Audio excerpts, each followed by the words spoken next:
Hi guys, welcome back to a new episode of Finance and Crypto Guide. Today in this video, I'm going to show you how you can log into your Jefferson Bank Mortgage account.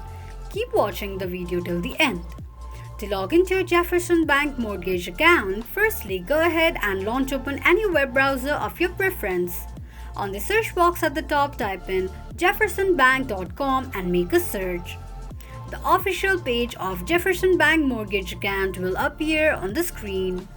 Click on three lines at the top right corner of the page. From the displayed option, click on Banking Login.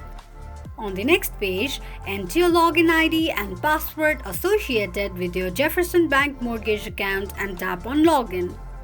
Tick mark on the box that says Remember Me in case if you want your ID to be remembered next time you log in.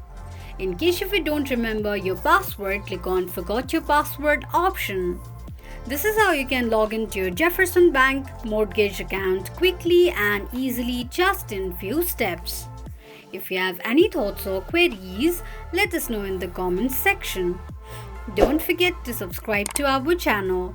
Also press the notification bell icon so that YouTube will notify you whenever we post a new video. I hope this video was helpful to you. Thank you so much for watching.